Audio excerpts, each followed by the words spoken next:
और जय मसीह की परमेश्वर आज की सुबह आपको बहुत ऐसे आशीष दे और ब्लेस करे। परमेश्वर की एक दासी ने कुछ ऐसी बातों को लिखा है जो परमेश्वर की आत्मा की सहायता से लिखा है।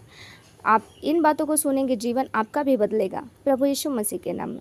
वो ऐसा लिखती हैं, जब हम किसी ऐसी परिस्थिति में चलते हैं, मतलब कोई ऐसी हालात, कोई ऐसे सिचुएशंस, कोई ऐसी कंडीशन में जब हम चलते हैं जो हम सहन नहीं करना चाहते या फिर जो हम नहीं चाहते हैं कि हमें सामना करना पड़े, क्योंकि हर एक इंसान चाहता है कि सूटेबल कंडीशन, सूटेबल परिस्थितियां हों, लेकिन अगर नहीं हैं और हम उसमें होकर गुजर रहे हैं तो मानो उस परिस्थितियों से निकलने की हर वो कोशिश करते हैं। कई बार हम कोशिश करते हैं कि हम इससे निकलें और उस परिस्थितियों को छुपाने के लिए हम कई बार गुस्सा भी करते हैं, झूठ भी बोलते हैं और उन चीज़ों से दूरी भी बनाने की कोशिश करते हैं कि इन चीज़ों से दूरी रहूँगी तो मुझे ये चीज़ नहीं होगी।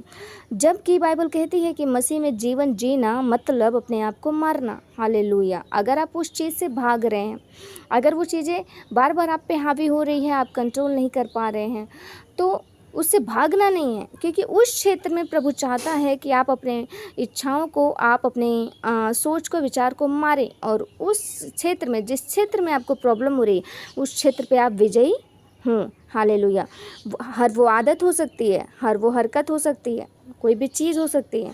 तो परमेश्वर बार बार चाहते हैं कि आप उस परिस्थितियों को जीतें, यानी कि उसमें खुद को मार दें।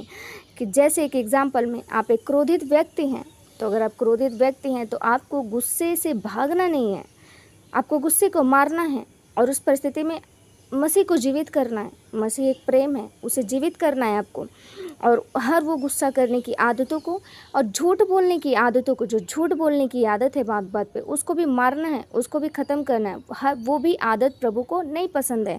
एक एग्जाम्पल के तौर पे छोटी छोटी बातें आपको बता रही हूँ। कई बार ऐसा होता है कि हम उसे छिपा देते हैं, झूठ बोल देते हैं और जिस इंसान से हमें बहुत ज़्यादा क्रोध आता है, कई बार हम उनसे दूरियां बनाने की सोचते हैं। तो परमेश्वर की दासी ऐसा कहती हैं कि ऐसा नहीं करना है, बल्कि उन चीज़ों पे आपको जयवंत पाना है। हालेलुया। उस इंसान से दूरी तब बनानी है जब आपकी आत्मिक लाइफ ख़राब हो उस इंसान के साथ, तो उस इंसान से दूरी बनाना है, क्योंकि बाइबल ऐसा कहती है। लेकिन अगर उस इंसान के साथ रहने से आपकी आत्मिक लाइफ अच्छी चलती है या फिर कोई बुरा इफेक्ट नहीं होता है, तो वो इंसान आपके लिए बेस्ट होता है। अब मैं आपको बताना चाहती हूँ, फिर वो लोग लिखती हैं कि अपनी हर वो आदत, हर हरकतों को बदलना, इन सब चीज़ों को मारने के लिए आपको कष्ट के, पीड़ा के समय भी आपको नम्रता बनाए रखनी है।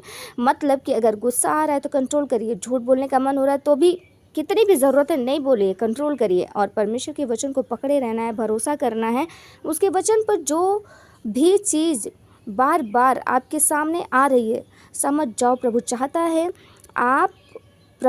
है कि आप उस पर विजयी पाओ। भागो नहीं, छुपाओ नहीं, ना किसी भी चीज़ से उसे ढको। हालेलुया।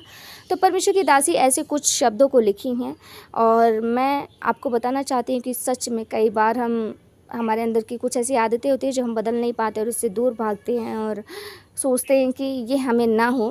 लेकिन जबकि परमेश्वर चाहते हैं कि आप सामना करो, लड़ो और उस चीज़ पे जयवंत पाओ। जो वो क्रोध जीवित है आप पे, उस क्रोध को मारो और आप में मसीह जो जीवित है, उस मसीह को वहाँ पे प्रकट करो। तो जय मसीह की परमेश्वर इस शब्दों के द्वारा और उनके इस लिखी हुई बातों के द्वारा परमेश्वर आपको आशीष दे। जय मसीह की।